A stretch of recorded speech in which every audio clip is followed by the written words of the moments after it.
ನಮಸ್ಕಾರ ನನ್ನ ಆತ್ಮೀಯ ವೀಕ್ಷಕ ಬಂಧುಗಳೇ, ಜ್ಯೋತಿಷ್ಯ ಸಂಜೀವಿನಿ ಟಿವಿ ಚಾನಲ್ಗೆ ನಿಮಗೆಲ್ಲರಿಗೂ ಆದರದ ಸ್ವಾಗತ. ನಾನು ನಿಮ್ಮ ಸ್ವರೂಪಾನಂದ ಗುರೂಜಿ.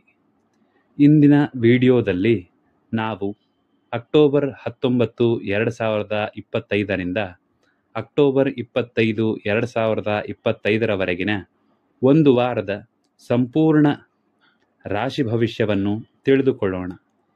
ಈ ವಾರವು ಅಕ್ಟೋಬರ್ 19ರ ಲಕ್ಷ್ಮೀ ಪೂಜೆಯೊಂದಿಗೆ ಪ್ರಾರಂಭವಾಗಿ ದೀಪಾವಳಿಯ ವಿಶೇಷ ಸನ್ನಿವೇಶವನ್ನು ಹೊಂದಿದೆ.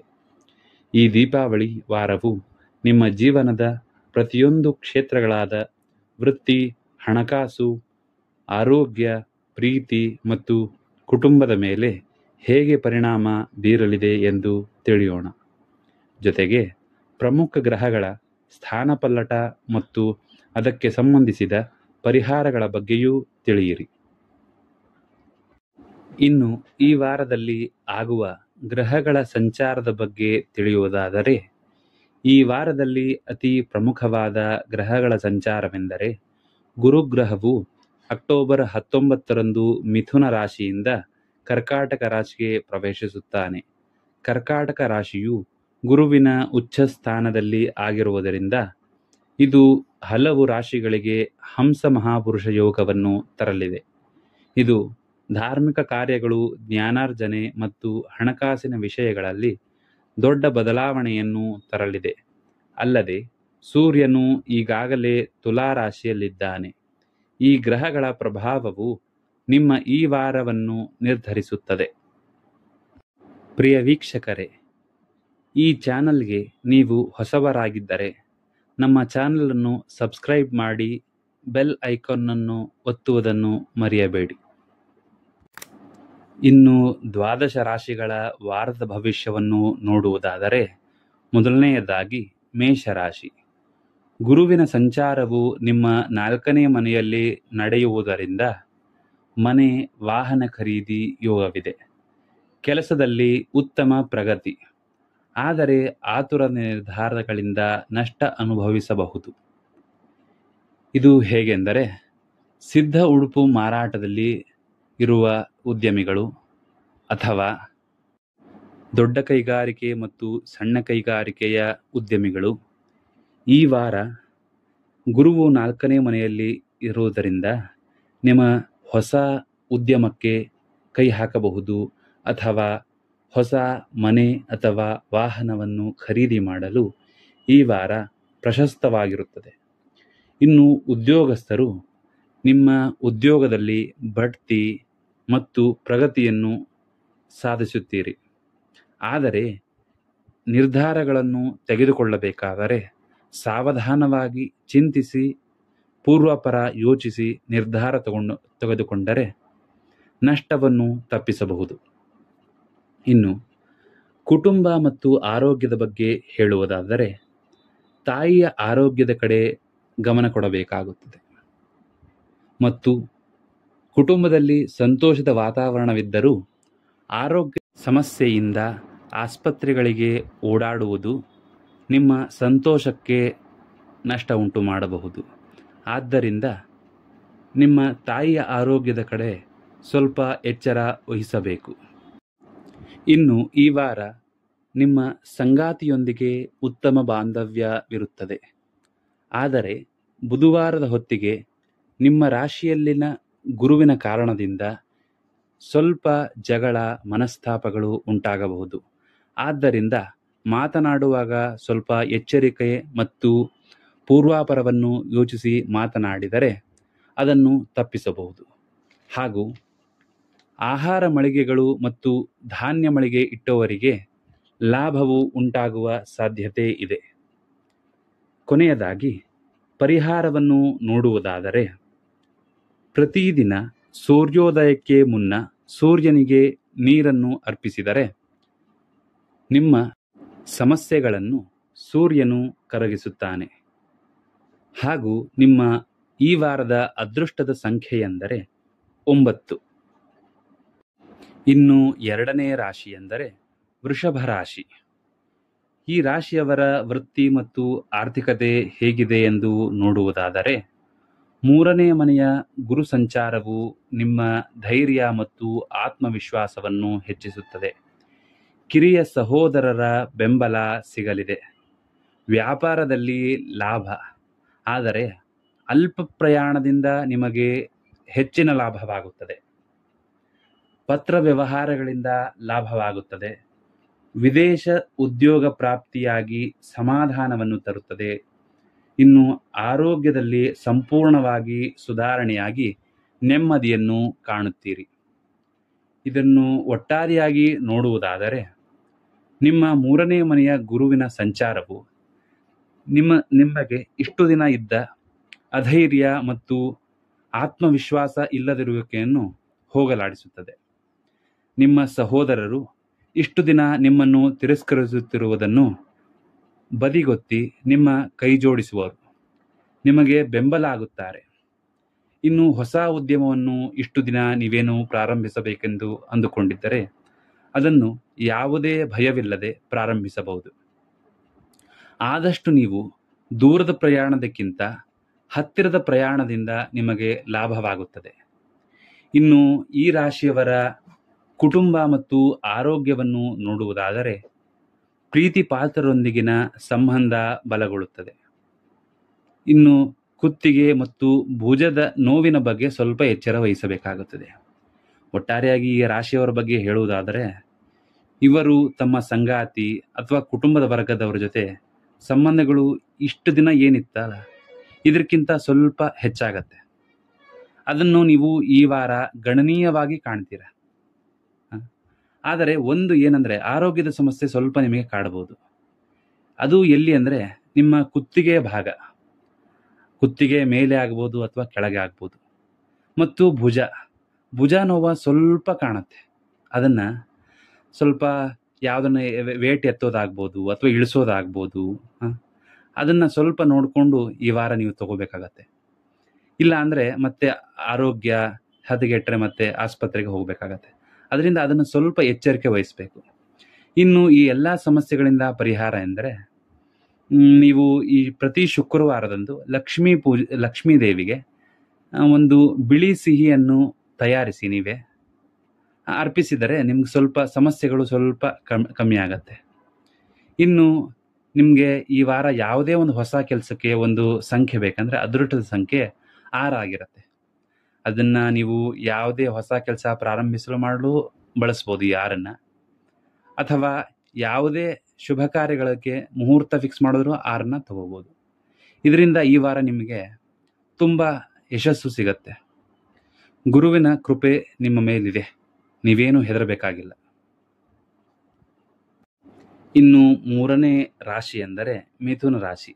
ಮಿಥುನ ರಾಶಿಯವರ ಈ ವಾರದ ವೃತ್ತಿ ಮತ್ತು ಆರ್ಥಿಕತೆಯನ್ನು ನೋಡುವುದಾದರೆ, ಗುರುವು ನಿಮ್ಮ 2ನೇ ಮನೆಯಲ್ಲಿ ಸಂಚರಿಸುವುದರಿಂದ ಹಣಕಾಸಿನ ಹರಿವು ಹೆಚ್ಚಾಗಿರುತ್ತದೆ. ಮಾತಿನಿಂದಲೇ ಕೆಲಸ ಸಾಧಿಸುತ್ತೀರಿ ಈ ವಾರ. ಹೂಡಿಕೆ ಉತ್ತಮ ಸಮಯ ಇದು. ವೃತ್ತಿಯಲ್ಲಿ ಸ್ಥಾನಮಾನವೂ ಹೆಚ್ಚಾಗುತ್ತದೆ ನಿಮಗೆ. ಧಾರ್ಮಿಕ ಸಂಸ್ಥೆಗಳ ಕೆಲಸಗಾರರಿಗೆ ಅಧಿಕ ಲಾಭ ಬರಲಿದೆ. ಹೋಟೆಲ್ ವ್ಯವಹಾರದಲ್ಲಿ ಲಾಭ, ಕನಸಿನ ನಿವೇಶನ ನಿಮಗೆ ಸಿಗಲಿದೆ. ವೀಕ್ಷಕರೇ, ಒಟ್ಟಾರೆಯಾಗಿ ಮಿಥುನ ರಾಶಿಯವರ ಈ ವಾರದ ಭವಿಷ್ಯವನ್ನು ಹೇಳುವುದಾದರೆ, ನಿಮಗೆ ಗುರು 2ನೇ ಮನೆಯಲ್ಲಿ ಇರೋದರಿಂದ ಹಣಕಾಸಿನದು ಯಾವುದೇ ರೀತಿಯಾದ ತೊಂದರೆ ಆಗಲ್ಲ. ಹರಿವು ನಿಮಗೆ ಹೆಚ್ಚಾಗುತ್ತಲೇ ಇರ್ತದೆ. ಆಮೇಲೆ ನೀವು ಮಾತಿನಿಂದನೇ ನಿಮ್ಮ ಈ ವಾರದ ಕೆಲಸಗಳೆಲ್ಲ ಮುಗಿಸ್ತೀರ. ಯಾವುದು ಜಾಸ್ತಿ ಪ್ರಯತ್ನ ಹಾಕೋದು ಬೇಡ. ನೀವು ಮಾತು ಒಂದು ಸ್ವಲ್ಪ ನೋಡ್ಕೊಂಡು ಆಡಬೇಕಷ್ಟೇ. ಹಾಗೆ ಹೂಡಿಕೆಗೆ ಇದಕ್ಕೆ ನಿಮಗೆ ಒಂದು ಉತ್ತಮವಾದ ಸಮಯ ಅನ್ಬೋದು ಈ ವಾರ ನಿಮಗೆ. ಇನ್ನು ಉದ್ಯೋಗದಲ್ಲಿರುವವರಿಗೆ ಈ ವಾರ ನಿಮಗೆ ಪ್ರಮೋಷನ್ ಬಗ್ಗೆ ಮಾತುಕತೆ ಆಗ್ಬೋದು. ಪ್ರಮೋಷನ್ನು ಕೂಡ ಸಿಗುವ ಸಾಧ್ಯತೆ ತುಂಬ ಹೆಚ್ಚಾಗಿದೆ. ಒಳ್ಳೆ ಸ್ಥಾನಮಾನಕ್ಕೆ ಹೋಗ್ತೀರಾ. ಇನ್ನು ನಿಮಗೆ ಕುಟುಂಬ ಮತ್ತು ಆರೋಗ್ಯ ನೋಡುವುದಾದರೆ, ಈ ರಾಶಿಯವರದು ಕುಟುಂಬ ಸದಸ್ಯರೊಂದಿಗೆ ಸಮಯ ಕಳೆಯಲು ಉತ್ತಮ ವಾರ ನಿಮಗೆ. ದೀಪಾವಳಿ ರಜೆಗಳು ಬೇರೆ ಬರ್ತಾ ಇದ್ದಾವೆ. ಅದರ ಜೊತೆ ನೀವು ರಜಾ ಹಾಕಿರ್ತೀರಾ. ತುಂಬ ಸಂತೋಷದಿಂದ ಇರ್ತೀರ. ಆದರೆ ಮಾತಿನ ಮೇಲೆ ಹಿಡಿತವಿರಲಿ. ಮಾತು ಸ್ವಲ್ಪ ಹೆಚ್ಚು ಕಮ್ಮಿ ಆದರೂ ನೀವು ಈ ವಾರ ತುಂಬ ನಷ್ಟ ಅನುಭವಿಸ್ಬೇಕಾಗತ್ತೆ. ಅದಕ್ಕೆ ಮಾತನ್ನ ಆಡಬೇಕಾದ್ರೆ ಕುಟುಂಬದ ಆಗ್ಬೋದು ಅಥವಾ ಸ್ನೇಹಿತರೊಂದಿಗೆ ಆಗ್ಬೋದು, ಸ್ವಲ್ಪ ಎಚ್ಚರಿಕೆಯಿಂದಿರಿ ಈ ವಾರ. ಇನ್ನೆಲ್ಲ ಚೆನ್ನಾಗಿದೆ ಅಂತ. ಇನ್ನು ಪರಿಹಾರ ನೋಡೋದಾದರೆ, ಎಲ್ಲ ರೀತಿಯಿಂದ ನಿಮ್ಮ ಸಮಸ್ಯೆಗಳಿಗೆ ಈ ವಾರ ಯಾವುದು ಅಡೆತಡೆ ಇಲ್ಲದೆ ನಿಮ್ಮ ಕಾರ್ಯಗಳೆಲ್ಲ ಆಗಬೇಕಂದ್ರೆ, ಪ್ರತಿದಿನ ವಿಷ್ಣು ಸಹಸ್ರನಾಮವನ್ನು ಪಠಿಸಿ ನೀವು. ವಿಷ್ಣು ನಿಮ್ಮ ಎಲ್ಲ ಸಮಸ್ಯೆಗಳನ್ನು ನಿಯಂತ್ರಿಸುತ್ತಾನೆ, ಯಾವುದು ಹೆಚ್ಚಾಗಿ ಬಿಡಲ್ಲ. ಇನ್ನು ನೀವು ಯಾವುದೇ ಕೆಲಸಕ್ಕೆ ಮಾಡಬೇಕಂದ್ರೆ ಈ ವಾರದ ನಿಮ್ಮದು ಅದೃಷ್ಟದ ಸಂಖ್ಯೆ ಎಂದರೆ 5. ಇನ್ನು ಕಟಕ ರಾಶಿ. ಕಟಕ ರಾಶಿಯವರ ವೃತ್ತಿ ಮತ್ತು ಆರ್ಥಿಕತೆ ಈ ವಾರ ಹೇಗಿದೆ ಎಂದು ನೋಡೋದಾದರೆ, ಗುರುವು ನಿಮ್ಮ ಲಗ್ನ ಸ್ಥಾನದಲ್ಲಿ ಸಂಚರಿಸುವುದರಿಂದ ಜ್ಞಾನ, ಗೌರವ ಮತ್ತು ಆರೋಗ್ಯ ವೃದ್ಧಿಯಾಗುತ್ತದೆ. ವೃತ್ತಿ ಕ್ಷೇತ್ರದಲ್ಲಿ ನಿಮ್ಮ ಕೆಲಸ ಗುರುತಿಸಲ್ಪಡುತ್ತದೆ. ಹೊಸ ಅವಕಾಶಗಳು ಲಭ್ಯವಾಗುತ್ತವೆ. ನಿಮ್ಮ ಹಳೆಯ ಆಸ್ತಿ ವಿವಾದ ಬಗೆಹರಿಯಲಿದೆ. ಮಾನಸಿಕ ನೆಮ್ಮದಿ ಮತ್ತು ಸಂತೋಷ ಸಿಗಲಿದೆ. ವೈದ್ಯಕೀಯ ಶಿಕ್ಷಣದ ಬಹುದಿನಗಳ ಕನಸು ನನಸಾಗುತ್ತದೆ.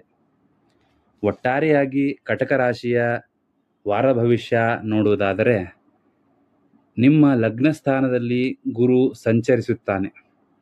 ಇದರಿಂದ ನಿಮ್ಮ ಎಜುಕೇಷನ್ನು ಮತ್ತು ನಿಮ್ಮ ಸ್ಥಾನಮಾನ ಮತ್ತು ಆರೋಗ್ಯದಲ್ಲಿ ಗಣನೀಯವಾಗಿ ವೃದ್ಧಿಯಾಗುತ್ತೆ.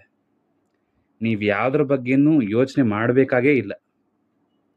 ನಿಮ್ಮ ಕೆಲಸದಲ್ಲಂತರೂ ನೀವು ಇಷ್ಟು ದಿನದಿಂದ ಏನು ಅನ್ಕೊಂತಿದ್ರಿ, ನಾನು ಮಾಡಿದ ಕೆಲಸದ ಕ್ರೆಡಿಟು ಬೇರೆಯವ್ರು ತಗೋತಿದಾರಂತ, ಅದು ಸಂಪೂರ್ಣವಾಗಿ ನಿಂತು ಈ ವಾರ ನಿಮಗೆ ಅದರದ್ದು ಪ್ರತಿಫಲ ನೀವು ಹಿಂದೆ ಮಾಡಿದ್ದು ನಿಮ್ಗೆ ಗುರುತಿಸಲ್ಪಡುತ್ತದೆ. ನೀವು ರಜದಲ್ಲಿದ್ದರೂ ಫೋನ್ ಮಾಡಿ ನೀವು ಹಿಂಗೆ ಹೋದ ವಾರ ಮಾಡಿದ ಕೆಲಸ ಯಶಸ್ವಿಯಾಗದೆ ಅಂತ ಅವರೇ ತಿಳಿಸ್ತಾರೆ. ಇನ್ನು ನಿಮಗೆ ಹೊಸ ಹೊಸ ಅವಕಾಶಗಳು, ನೀವು ಮಾಡಿದ ಹಳೆಯ ಕೆಲಸದಿಂದ ಗುರುತಿಸ್ಕೊಂಡು ಹೊಸ ಅವಕಾಶಗಳು ಅದಾಗೆ ಹುಡುಕ್ತಾ ಬರುತ್ತೆ. ನೀವು ಯಾವತ್ತೋ 1 ವರ್ಷದ ಹಿಂದೆ ಹಾಕಿರೋ ಅಪ್ಲಿಕೇಶನ್ಗಳಿಗೆ ಅವತ್ತು ಸಿಕ್ಕಿಲ್ಲ ಅಂತ ಇದು ಮಾಡೋರು ಅವರೇ ವಾಪಸ್ ನಿಮಗೆ ಫೋನ್ ಮಾಡಿ ಕರೀತಾರೆ, ಬನ್ನಿ ಇನ್ನು ಅವಕಾಶಗಳು ಕೊಡ್ತಾರೆ. ನಿಮ್ಮ ವೃತ್ತಿ ಕ್ಷೇತ್ರದಂತರೂ ವೃದ್ಧಿ ಆಗುತ್ತೆ. ಅಲ್ಲಿ ನಿಮ್ಮ ಜ್ಞಾನ ಮತ್ತು ನಿಮ್ಮ ಕೌಶಲ್ಯಕ್ಕೆ ಬೆಲೆ ಸಿಗುತ್ತೆ. ಆರೋಗ್ಯದ ಬಗ್ಗೆ ಏನು ಚಿಂತಿಸಬೇಕಾಗಿಲ್ಲ. ಇನ್ನು ಕುಟುಂಬ ಮತ್ತು ಆರೋಗ್ಯದಲ್ಲಿ ನೋಡಾದರೆ, ಅನಾರೋಗ್ಯ ಪೀಡಿತರು ಬೇಗ ರಿಕವರಿ ಆಗ್ತಾರೆ. ಇಷ್ಟು ದಿನದಿಂದ ಮೆಡಿಕಲ್ ಏನು ಕೆಲಸ ಮಾಡ್ತಿರ್ಲಿಲ್ವೋ, ನಿಮ್ಮ ಲಗ್ನ ಸ್ಥಾನದಲ್ಲಿ ಗುರು ಇರೋದ್ರಿಂದ ಮೆಡಿಸಿನ್ಗಳು ಕೆಲಸ ಮಾಡೋಕ್ಕೆ ಶುರು ಮಾಡಿ ಬೇಗ ರಿಕವರಿ ಆಗಿ ಅನಾರೋಗ್ಯದಿಂದ ಹೊರಬರ್ತೀರ. ಕುಟುಂಬದ ಜೊತೆ ಸಂತೋಷವಾಗಿ ಈ ವಾರ ನೀವು ಕಾಲ ಕಳೀತೀರ. ಇನ್ನು ನಿಮಗೆ ಈ ವಾರ ಪರಿಹಾರ ಅಂದರೆ, ಪ್ರತಿ ಗುರುವಾರದಂದು ಹಳದಿ ಬಣ್ಣದ ಬಟ್ಟೆ ಧರಿಸಿ. ದೀಪಾವಳಿಯಂದು ತಪ್ಪದೇ ಲಕ್ಷ್ಮೀ ಪೂಜೆ ಮಾಡಿ. ಇದರಿಂದ ನಿಮಗೆ ಗುರುವಿನ ಅನುಗ್ರಹದ ಜೊತೆ ಲಕ್ಷ್ಮೀ ಕೃಪಾ ಕಟಾಕ್ಷವೂ ಸಿದ್ಧಿಸುತ್ತದೆ.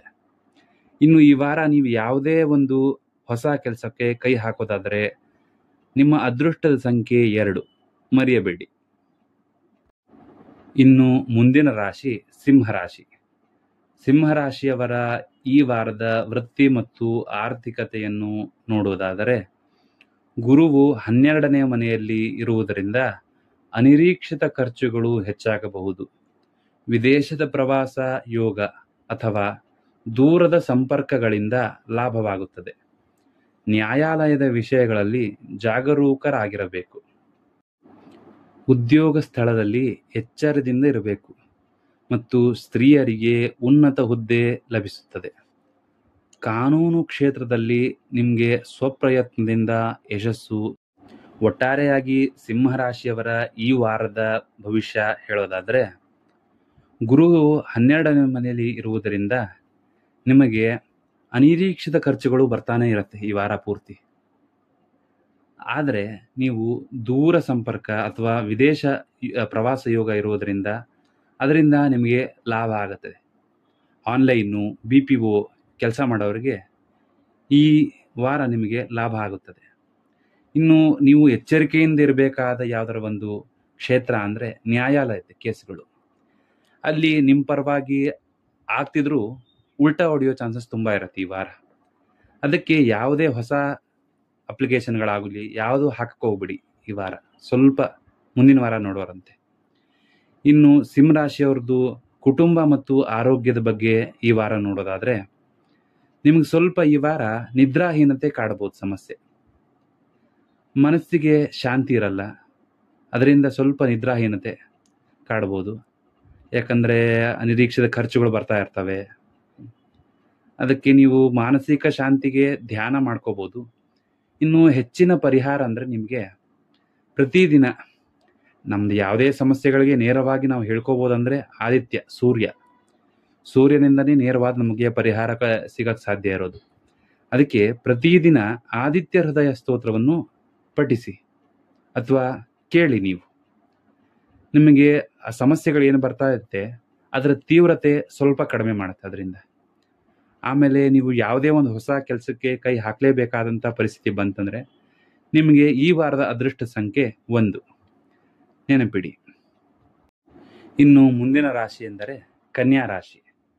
ಕನ್ಯಾ ರಾಶಿಯವರ ಈ ವಾರದ ವೃತ್ತಿ ಮತ್ತು ಆರ್ಥಿಕತೆ ಹೇಗಿದೆ ಎಂದು ನೋಡೋದಾದರೆ, ಗುರುವು ಲಾಭಸ್ಥಾನದಲ್ಲಿ ಸಂಚರಿಸುವುದರಿಂದ ವೃತ್ತಿ ಜೀವನದಲ್ಲಿ ದೊಡ್ಡ ಯಶಸ್ಸು ಸಿಗಲಿದೆ.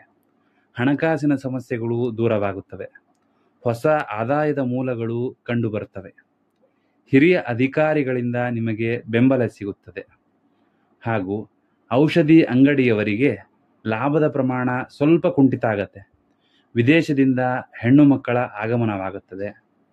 ಸ್ವಲ್ಪ ಮಾತಿನಿಂದ ಸಮಸ್ಯೆ ಆಗಬಹುದು, ಆದರೆ ಸ್ವಲ್ಪ ದೂರ ಇರಿ. ಒಟ್ಟಾರೆಯಾಗಿ ಕನ್ಯಾ ರಾಶಿಯವರ ಈ ವಾರದ ಭವಿಷ್ಯವನ್ನು ನೋಡೋದಾದರೆ, ಗುರುವು ಲಾಭಸ್ಥಾನದಲ್ಲಿ ಇದ್ದರೂ ಸ್ವಲ್ಪ ಉದ್ಯೋಗಸ್ಥರು ನಿಮಗೆ ಲಾಭ ಕುಂಠಿತ ಆಗಬಹುದು. ಆದರೆ ಜೀವನದಲ್ಲಿ ಯಶಸ್ಸು ಸಿಗತ್ತೆ ಈ ವಾರ, ಏನು ಸಮಸ್ಯೆ ಏನಿಲ್ಲ. ಹಣಕಾಸಿನ ಸಮಸ್ಯೆ ಸ್ವಲ್ಪ ಬರುತ್ತೆ, ಆದರೆ ಅದರ ಮುಂದಿನ ವಾರದ ಅಷ್ಟೊತ್ತಿಗೆ ಈ ವಾರ ಮುಗಿತಿದ್ದಂಗೆ ಎಲ್ಲ ಸರಿ ಹೋಗುತ್ತೆ. ಆದರೆ ಹೊಸ ಆದಾಯದ ಮೂಲಕ್ಕೆ ನೀವು ಈ ಸತಿ ಕೈ ಹಾಕ್ಬೋದು. ಹೊಸ ಉದ್ಯಮ ಏನು ಪ್ರಾರಂಭಿಸ್ತಿದ್ರೆ ಅದು ಈ ವಾರ ಸ್ವಲ್ಪ ಕುಂಠಿತ ಆದರೂ ನಷ್ಟದ್ದು ಮುಂದಿನ ವಾರಗಳಲ್ಲಿ ಅದು ಚೇತರಿಕೆ ಕಾಣುತ್ತೆ. ಇನ್ನು ಉದ್ಯೋಗಸ್ಥರು ನಿಮಗೆ ನಿಮ್ಮ ಮೇಲಾಧಿಕಾರಿಗಳಿಂದ ನಿಮ್ಮ ಕೆಲಸಗಳಿಗೆ ಬೆಂಬಲ ಸಿಗತ್ತೆ. ಯಾವುದು ಹಿಂಜರಿಕೆ ಬೇಡ, ಒಳ್ಳೆ ಪ್ರಶಂಸೆ ಸಿಗತ್ತೆ, ಯಾವುದು ಹೆದರೋದು ಬೇಡ. ಇನ್ನು ಕನ್ಯಾ ರಾಶಿಯವರು ಕುಟುಂಬ ಮತ್ತು ಆರೋಗ್ಯ ಹೇಗಿದೆ ಎಂದು ನೋಡೋದಾದರೆ, ನಿಮಗೆ ಈ ವಾರ ಸಮಾಜದಲ್ಲಿ ಗೌರವ ಹೆಚ್ಚಾಗುತ್ತೆ.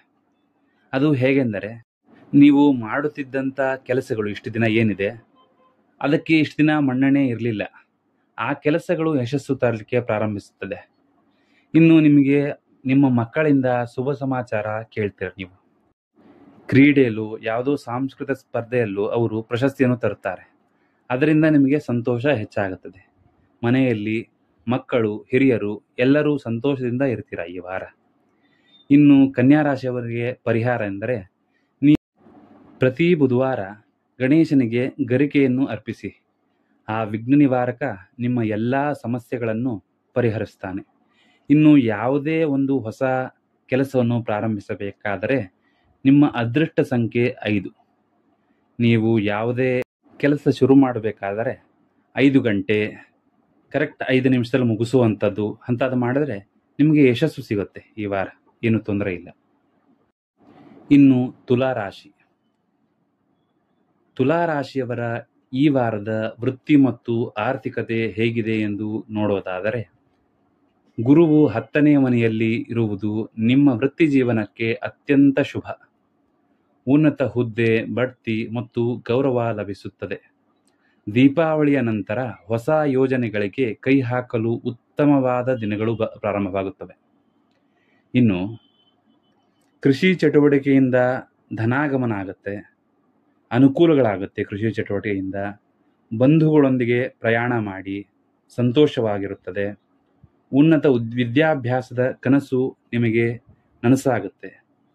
ಒಟ್ಟಾರೆಯಾಗಿ ತುಲಾರಾಶಿಯವರ ವೃತ್ತಿ ಮತ್ತು ಆರ್ಥಿಕತೆ ಹೇಗಿದೆ ಅಂದರೆ, 10ನೇ ಮನೆಯಲ್ಲಿ ಗುರುವು ಇರುವುದರಿಂದ ನಿಮ್ಮ ಉದ್ಯೋಗದಲ್ಲಿ ಹೊಸ ಸ್ಥಾನಗಳು ನೀವು ಅಂದ್ಕೊಂಡೇ ಇರಲ್ಲ ಈ ವಾರ ಆಗತ್ತೆ ಅಂತದ್ದು. ಎಷ್ಟೋ ದಿನಗಳಿಂದ ನಿಂತಿರೋದೆಲ್ಲ ಪ್ರಮೋಷನ್ಗಳು ಈಗ ಸಿಗತ್ತೆ.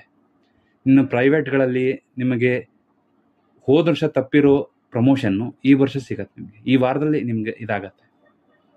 ಮತ್ತು ಯಾವುದೇ ಹೊಸ ಉದ್ಯಮ ಪ್ರಾರಂಭಿಸಬೇಕಂತ ನೀವು ಅನ್ಕೊಂಡಿರ್ತೀರ, ದಿನಕ್ಕೆ ಯಾವ್ದು ನೋಡಲಿ ಅಂತ. ಈ ದೀಪಾವಳಿ ಆಗ್ತಿದ್ದಂಗೆ ಶುರು ಮಾಡಿ, ನಿಮಗೆ ಉತ್ತಮ ಯಶಸ್ಸು ಸಿಗತ್ತೆ, ತೊಂದರೆ ಇಲ್ಲ. ಇನ್ನು ನಿಮಗೆ ಕುಟುಂಬ ಮತ್ತು ಆರೋಗ್ಯ ಹೆಂಗಿರುತ್ತೆ ಅಂತ ನೋಡೋದಾದರೆ, ತುಲಾರಾಶಿಯವರು ಈ ವಾರ ತಂದೆಯ ಆರೋಗ್ಯದ ಬಗ್ಗೆ ಸ್ವಲ್ಪ ಗಮನ ಕೊಡ್ಬೇಕು ನೀವು. ಯಾಕಂದರೆ ಕೌಟುಂಬಿಕ ಜವಾಬ್ದಾರಿಗಳು ಹೆಚ್ಚಾಗಿರುತ್ತೆ. ಈ ವಾರ ಸ್ವಲ್ಪ ಇನ್ನೂ ಹೆಚ್ಚುತ್ತದೆ. ಅದಕ್ಕಾಗಿ ತಂದೆಯ ಆರೋಗ್ಯ ಸ್ವಲ್ಪ ಬಿಗಡಾಯಿಸ್ಬೋದು. ಸ್ವಲ್ಪ ನೋಡ್ಕೊಂಡಿರಿ, ಇಲ್ಲಾಂದರೆ ಅದರಿಂದ ನಿಮ್ಮ ಈ ವಾರದ ಮತ್ತು ಸಂತೋಷ ಎಲ್ಲ ಅದರಲ್ಲೇ ಕಳೆದು ಬಿಡಬೇಕಾಗತ್ತೆ, ಆಸ್ಪತ್ರೆಗೆ ಓಡಾಡ್ಕೊಂಡೆ. ಅದಕ್ಕಾಗಿ ಇದರಿಂದ ಪರಿಹಾರ ಏನಂದರೆ, ನಿಮಗೆ ಶುಕ್ರವಾರದಂದು ಬಡವರಿಗೆ ಬಿಳಿಯ ವಸ್ತುಗಳನ್ನು ದಾನ ಮಾಡಿ. ವಸ್ತುಗಳು ಯಾವುದೇ ಆಗ್ಬೋದು, ಬಟ್ಟೆ ಆಗ್ಬೋದು, ಅಕ್ಕಿ ಆಗ್ಬೋದು, ನಿಮ್ಮ ಕೈಲಾಗಿದ್ದು ದಾನ ಮಾಡಿ.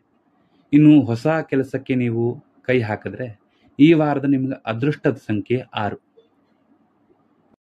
ಇನ್ನು ಮುಂದಿನ ರಾಶಿ ಅಂದರೆ ವೃಶ್ಚಿಕ ರಾಶಿ.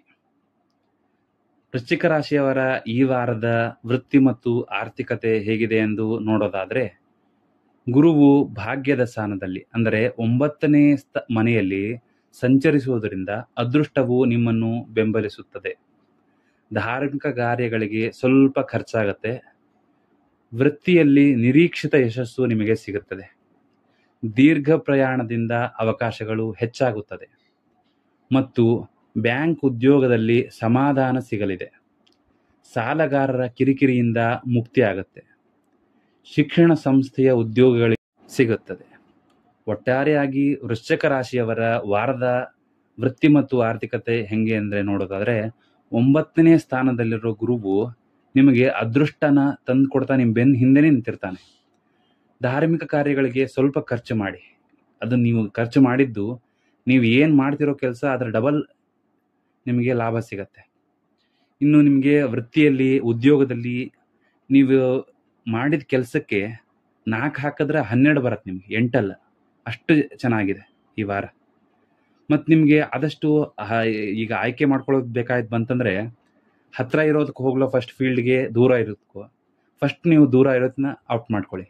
ಯಾಕಂದರೆ ಈ ಸತಿ ದೀರ್ಘಕಾಲದ ಪ್ರಯಾಣ ಮಾಡಿದ್ರೆ ನಿಮಗೆ ಲಾಭ ಜಾಸ್ತಿ ಅಂತ ಇದೆ ನಿಮ್ಮ ಇದರಲ್ಲಿ. ಇನ್ನು ವೃಶ್ಚಿಕ ರಾಶಿಯವರ ಕುಟುಂಬ ಮತ್ತು ಆರೋಗ್ಯ ಹೇಗಿದೆ ಎಂದು ನೋಡೋದಾದರೆ, ಆಧ್ಯಾತ್ಮಿಕ ವಿಷಯಗಳಲ್ಲಿ ನಿಮಗೆ ಈ ವಾರ ತುಂಬ ಆಸಕ್ತಿ ಹೆಚ್ಚಾಗುತ್ತದೆ. ಅದಕ್ಕೋಸ್ಕರ ಗುರು ಹಿರಿಯರ ಆಶೀರ್ವಾದನ ತಗೊಂಡು ಯಾವುದೇ ಕೆಲಸನ ಪ್ರಾರಂಭಿಸಿದರೆ ಯಶಸ್ಸು ಸಿಗತ್ತೆ. ಇನ್ನು ಈ ವಾರದ ನಿಮಗೆ ಪರಿಹಾರ ಎಂದರೆ, ಮಂಗಳವಾರ ಸುಬ್ರಹ್ಮಣ್ಯ ಸ್ವಾಮಿಯ ಪೂಜೆ ಮಾಡಿ. ಸುಬ್ರಹ್ಮಣ್ಯ ದೇವಸ್ಥಾನಕ್ಕೆ ಹೋಗಿ ದೀಪ ಹಚ್ಚಿ. ಈ ವಾರ ನೀವು ಕೈ ಇಟ್ಟಿದ್ದೆಲ್ಲ ಚಿನ್ನ, ಹಾಗೆ ಅನ್ಕೊಂಬಿಡಿ. ಇನ್ನು ಹೊಸ ಕೆಲಸ ಮಾಡೋಕ್ಕೆ ನಿಮಗೆ ಅದೃಷ್ಟದ ಸಂಖ್ಯೆ ಎಂದರೆ 9. ಇನ್ನು ಮುಂದಿನ ರಾಶಿ ಧನುರಾಶಿ. ಧನುರಾಶಿಯವರ ಈ ವಾರದ ವೃತ್ತಿ ಮತ್ತು ಆರ್ಥಿಕತೆ ಹೇಗಿದೆ ಎಂದು ನೋಡೋದಾದರೆ, ಗುರುವು 8ನೇ ಮನೆಯಲ್ಲಿ ಸಂಚರಿಸುವುದರಿಂದ ಅನಿರೀಕ್ಷಿತ ಧನಲಾಭ ಅಥವಾ ನಷ್ಟಗಳು ಎದುರಾಗಬಹುದು. ರಹಸ್ಯ ವಿಚಾರಗಳಲ್ಲಿ ಆಸಕ್ತಿ ಹೆಚ್ಚಿರುತ್ತದೆ. ಪಿತ್ರಾರ್ಜಿತ ಆಸ್ತಿಯ ವಿಚಾರಗಳು ಇತ್ಯರ್ಥವಾಗಬಹುದು. ಹಾಗೂ ತಂದೆಯ ಆರೋಗ್ಯದಲ್ಲಿ ಸ್ವಲ್ಪ ಸುಧಾರಣೆ ಕಾಣುತ್ತೆ. ಸಾಲದ ಉದ್ದೇಶ ಫಲ ಕೊಡಲಿದೆ. ಆಸ್ತಿ ವಿವಾದಗಳು ಕೋರ್ಟ್ ಮೆಟ್ಟಲೇರುವ ಸಂಭವ ಇರುತ್ತದೆ. ಒಟ್ಟಾರೆಯಾಗಿ ಧನುರಾಶಿಯವರು ಈ ವಾರದ್ದು ಏನು ಅಂದರೆ, ಆ ಕಡೆ ಇಲ್ಲ ಈ ಕಡೆ ಇಲ್ಲ, ಸ್ವಲ್ಪ ನ್ಯೂಟ್ರಲ್ ಆಗಿದ್ದರೆ ನಿಮಗೆ ಲಾಭ ಹೆಚ್ಚಾಗತ್ತೆ. ಯಾಕಂದರೆ ಅನಿರೀಕ್ಷಿತ ಲಾಭನೂ ಆಗ್ಬೋದು, ಅನಿರೀಕ್ಷಿತ ನಷ್ಟನೂ ಆಗ್ಬೋದು ಈ ಸತಿ. ಅದಕ್ಕೆ ಆಮೇಲೆ ಪಿತ್ರಾರ್ಜಿತ ಆಸ್ತಿಗಳನ್ನ ಇತ್ಯರ್ಥ ಮಾಡ್ಕೊಳಕ್ಕೆ ಹೋದರೆ ಈ ಸತಿ ನಿಮಗೆ ನಷ್ಟಗಳು ಸ್ವಲ್ಪ ಆಗ್ಬೋದು. ಅನಿರೀಕ್ಷಿತ ಲಾಭ ಅಂತ ಇದೆ, ಆದರೆ ಮಾತಿನಲ್ಲಿ ಸ್ವಲ್ಪ ಹೆಚ್ಚು ಕಮ್ಮಿ ಆದರೆ ನಷ್ಟ ಆಗತ್ತೆ. ಅದಕ್ಕೆ ಈ ವಾರ ಇತ್ಯರ್ಥ ಯಾವುದೂ ಆಗೋದು ಬೇಡ, ಆಸ್ತಿ ವಿಚಾರಗಳು. ಇನ್ನು ಧನುರಾಶಿಯವರದ್ದು ಕುಟುಂಬ ಮತ್ತು ಆರೋಗ್ಯದ ವಿಚಾರದಲ್ಲಿ ಹೇಗಿದೆ ಅಂದರೆ, ಆರೋಗ್ಯದ ಬಗ್ಗೆ ವಿಶೇಷ ಸ್ವಲ್ಪ ಕಾಳಜಿ ಬೇಕಾಗತ್ತೆ. ಯಾಕಂದರೆ ಅಪಘಾತಗಳು ಆಗುವ ಸಾಧ್ಯತೆ ಇರುತ್ತೆ. ಎಚ್ಚರಿಕೆಯಿಂದ ವಾಹನ ಚಾಲನೆ ಮಾಡೋದಾಗ್ಬೋದು, ತುಂಬ ಎಚ್ಚರಿಕೆ ವಹಿಸಬೇಕು. ಒಂದು ಕಡೆ ನಷ್ಟ ಲಾಭದ ಭೀತಿ, ಇನ್ನೊಂದು ಕಡೆ ಆರೋಗ್ಯನೂ ಕೈಕೊಟ್ಟು ತುಂಬ ಪೇಚಿಗೆ ಸಿಗಬೇಕಾಗತ್ತೆ. ಇದೆಲ್ಲ ನಿಮಗೆ ಪರಿಹಾರ ಆಗಬೇಕಂದ್ರೆ ಈ ವಾರದ ನಿಮ್ಮ ಪರಿಹಾರ, ಪ್ರತಿ ಗುರುವಾರ ದೇವಸ್ಥಾನದಲ್ಲಿ ದೀಪ ಹಚ್ಚಿ. ಗುರು ರಾಘವೇಂದ್ರ ಸ್ವಾಮಿಗಳು ನಿಮ್ಮ ಕೈ ಹಿಡಿತಾರೆ. ಇನ್ನು ನೀವು ಯಾವುದೇ ಹೊಸ ಕೆಲಸಗಳನ್ನು ಈ ವಾರ ಮಾಡಬೇಕಾದರೆ ನಿಮಗೆ ಅದೃಷ್ಟದ ಸಂಖ್ಯೆ 3. 3 ಗಂಟೆಗೆ 3 ನಿಮಿಷದಲ್ಲಿ ಮಾಡುವಂಥ ಕೆಲಸಗಳಲ್ಲಿ ನಿಮಗೆ ಯಶಸ್ಸು ಖಂಡಿತ. ಮುಂದಿನ ರಾಶಿ ಎಂದರೆ ಮಕರ ರಾಶಿ. ಮಕರ ರಾಶಿಯವರ ಈ ವಾರದ ವೃತ್ತಿ ಮತ್ತು ಆರ್ಥಿಕತೆ ಭವಿಷ್ಯ ನೋಡೋದಾದರೆ, ಗುರುವು 7ನೇ ಮನೆಯಲ್ಲಿ ಸಂಚರಿಸುವುದರಿಂದ ವ್ಯಾಪಾರ ಪಾಲುದಾರಿಕೆಗೆ ಮತ್ತು ಒಪ್ಪಂದಗಳಿಗೆ ಉತ್ತಮವಾದ ವಾರ. ವೃತ್ತಿಯಲ್ಲಿ ಉತ್ತಮ ಪ್ರಗತಿ ಸಾಧಿಸುವಿರಿ. ಹಣಕಾಸಿನ ನಿರ್ಧಾರಗಳನ್ನು ಯೋಚಿಸಿ ತೆಗೆದುಕೊಳ್ಳಿ. ಮಕರ ರಾಶಿಯವರದು ಈ ವಾರದ ಒಟ್ಟಾರೆಯಾಗಿ ವೃತ್ತಿ ಮತ್ತು ಆರ್ಥಿಕತೆ ಹೇಳಬೇಕಂದ್ರೆ, ಗುರುವು 7ನೇ ಮನೆಯಲ್ಲಿ ಸಂಚರಿಸ್ತಾ ಇದ್ದಾನೆ. ಆದ್ದರಿಂದ ನಿಮಗೆ ಯಾವುದೇ ಬಿಸ್ನೆಸ್ಗಳಾಗ್ಬೋದು ಅಥವಾ ಯಾವುದೇ ಅಗ್ರಿಮೆಂಟ್ಗಳಾಗ್ಬೋದು ಸೈನ್ ಮಾಡೋಕ್ಕೆ ತುಂಬ ಪ್ರಶಸ್ತವಾದ ವಾರ ಈ ವಾರ. ಆಮೇಲೆ ಉದ್ಯೋಗದಲ್ಲಿರುವವರು ನಿಮ್ಮ ಆಫೀಸ್ಗಳಲ್ಲಿ ತುಂಬ ಒಂದು ಪ್ರಮೋಷನ್ನು ಹತ್ತಿರ ಬರ್ತಾ ಇದೆ, ಯಾಕೋ ಆಗ್ತಾ ಇಲ್ಲ ಅಂದರೆ ಈ ವಾರ ಖಂಡಿತ ಆಗತ್ತೆ ನಿಮ್ಮದು.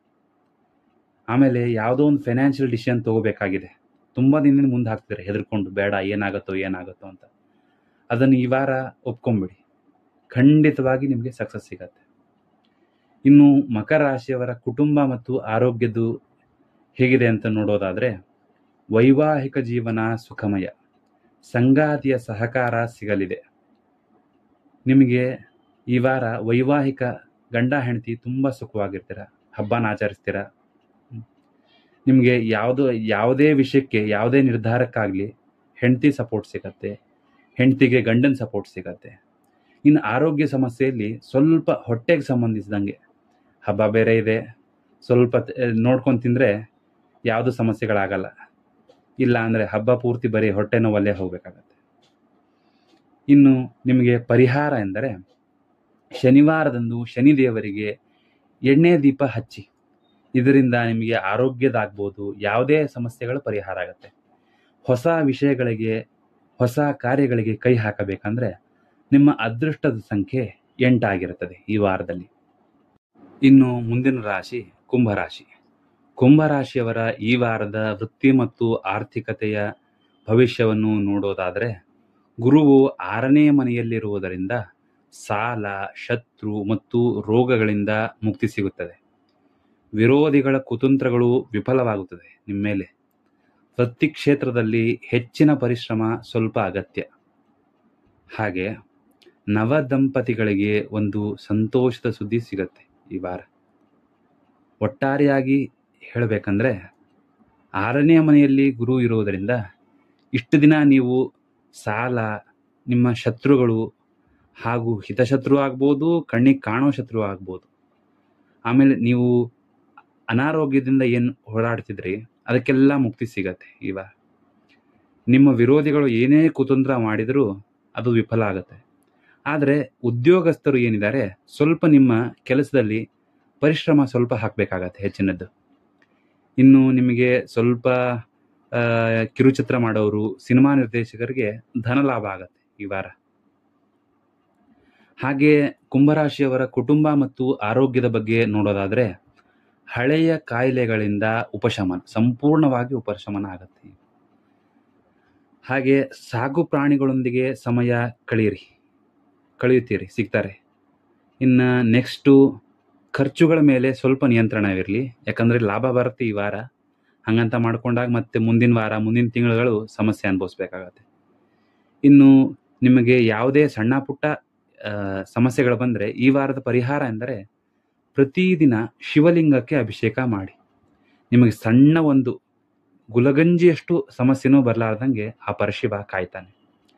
ಇನ್ನು ಹೊಸ ಕೆಲಸಗಳಿಗೆ ನಿಮಗೆ ಅದೃಷ್ಟದ ಸಂಖ್ಯೆ ಎಂದರೆ 4. ಇನ್ನು ಮುಂದಿನ ರಾಶಿ ಮೀನರಾಶಿ. ಮೀನರಾಶಿಯವರ ಈ ವಾರದ ವೃತ್ತಿ ಮತ್ತು ಆರ್ಥಿಕ ಭವಿಷ್ಯ ಹೇಗಿದೆ ಎಂದು ನೋಡೋದಾದರೆ, ಗುರುವು ಪಂಚಮ ಸ್ಥಾನದಲ್ಲಿ ಇರುವುದರಿಂದ ಅತಿ ಶುಭ ಫಲ. ಶಿಕ್ಷಣ, ಪ್ರೀತಿ ಮತ್ತು ಮಕ್ಕಳ ವಿಚಾರದಲ್ಲಿ ಯಶಸ್ಸು ಸಿಗುತ್ತದೆ. ಹೂಡಿಕೆ ಮಾಡಿದ ಹಣದಲ್ಲಿ ದ್ವಿಗುಣ ಲಾಭ ಸಿಗುತ್ತದೆ. ಹಾಗೆ ಸೃಜನಾತ್ಮಕ ಕೆಲಸದಲ್ಲಿ ಮನ್ನಣೆ ಸಿಗುತ್ತದೆ. ಅವಿವಾಹಿತರು ಏನು ಮದುವೆಗೋಸ್ಕರ ಓಡಾಡ್ತಿದ್ರಿ, ಮದುವೆ ನಿಶ್ಚಯ ಆಗುವಂಥ ಭರವಸೆ ನಿಮಗೆ ಸಿಗುತ್ತದೆ. ವಿದ್ಯಾಭ್ಯಾಸದಲ್ಲಿ ಮಕ್ಕಳು ಪ್ರೋಗ್ರೆಸ್ಸು ಚೆನ್ನಾಗಿರುತ್ತೆ. ನಿಮಗೆ ಸ್ವಲ್ಪ ಟ್ರಾವೆಲಿಂದ ದುಡ್ಡು ಸಂಪಾದನೆ ಆಗುತ್ತೆ. ಹಾಗೆ ನಿಮ್ಮ ಸ್ನೇಹಿತ ಯಾರನ್ನ ವಿದೇಶದಲ್ಲಿದ್ದರೆ ಅವರ ಅನಿರೀಕ್ಷಿತ ಭೇಟಿ ಆಗತ್ತೆ ಈ ವಾರ ನಿಮಗೆ. ಒಟ್ಟಾರೆಯಾಗಿ ಮೀನರಾಶಿಯವರದು ಈ ವಾರದ ಭವಿಷ್ಯ ಹೇಳೋದಾದರೆ, ಪಂಚಮ ಸ್ಥಾನದಲ್ಲಿ ಗುರು ಇರೋದ್ರಿಂದ ಒಳ್ಳೆಯ ಫಲಗಳನ್ನೇ ಕೊಡ್ತಾನೆ. ನಿಮಗೆ ಶಿಕ್ಷಣ ಆಗ್ಬೋದು, ಕ್ಷೇತ್ರದಲ್ಲಾಗ್ಬೋದು, ನಿಮ್ಮ ಗಂಡ ಹೆಂಡತಿ ಸಂಬಂಧದಲ್ಲಾಗ್ಬೋದು, ಮಕ್ಕಳ ವಿದ್ಯಾಭ್ಯಾಸ ಅಥವಾ ಬೇರೆ ರೀತಿಯ ಯಶಸ್ಸು ಆಗ್ಬೋದು. ಇನ್ನು ಫಿನಾನ್ಷಿಯಲಿನೂ ನೀವು ಹಾಕಿರೋ ದುಡ್ಡುಗೆ ದ್ವಿಗುಣ ಲಾಭ ಸಿಗತ್ತೆ. ಆದಷ್ಟು ಕ್ರಿಯೇಟಿವ್ ಇದ್ದವರಿಗೆ ಈ ವಾರ ತುಂಬ ಯಶಸ್ಸು ಸಿಗತ್ತೆ. ಅವ್ರದ್ದು ಸ್ಕಿಲ್ಸು ಏನು ಅವ್ರದ್ದು ಇಷ್ಟು ದಿನ ಅವರು ತೋರಿಸ್ತಾ ಇದ್ರು, ಅದಕ್ಕೊಂದು ಯಶಸ್ಸು ಸಿಗತ್ತೆ. ಇನ್ನು ಮೀನ ರಾಶಿಯವ್ರದ್ದು ಕುಟುಂಬ ಮತ್ತು ಆರೋಗ್ಯ ಹೇಗಿದೆ ಅಂತ ನೋಡೋದಾದರೆ, ಪ್ರೇಮಿಗಳಿಗೆ ಉತ್ತಮ ಸಮಯ. ಮತ್ತು ಮಕ್ಕಳ ಪ್ರಗತಿಯಿಂದ ಸಂತೋಷ ಸಿಗುತ್ತದೆ. ಆರೋಗ್ಯ ಯಾವುದೇ ಸಮಸ್ಯೆ ಕಾಡೋದಿಲ್ಲ, ಸ್ಥಿರವಾಗಿರುತ್ತದೆ. ಪರಿಹಾರವೆಂದರೆ ಗುರುವಾರದಂದು ಗುರುಗಳಿಗೆ ಅಥವಾ ಬ್ರಾಹ್ಮಣರಿಗೆ ದಾನ ಮಾಡಿ. ಇದರಿಂದ ನಿಮ್ಮ ಸಮಸ್ಯೆಗಳು ಈ ವಾರ ತಗ್ಗುತ್ತದೆ. ನಿಮ್ಮ ಹೊಸ ಕಾರ್ಯಗಳಿಗೆ ಅದೃಷ್ಟದ ಸಂಖ್ಯೆ ಎಂದರೆ ಅದು 3. ಒಟ್ಟಾರೆಯಾಗಿ ಈ ವಾರದ ಪರಿಹಾರಗಳ ಸಾರಾಂಶವೆಂದರೆ, ಈ ವಾರ ದೀಪಾವಳಿ ಇರುವುದರಿಂದ ಅಕ್ಟೋಬರ್ 19ರಂದು ಲಕ್ಷ್ಮೀ ಪೂಜೆಯನ್ನು ತಪ್ಪದೇ ಮಾಡಿ. ಲಕ್ಷ್ಮೀ ಪೂಜೆಗೆ ಕಮಲದ ಹೂವು ಮತ್ತು ಅಕ್ಕಿ ಪಾಯಸವನ್ನು ಅರ್ಪಿಸಿ.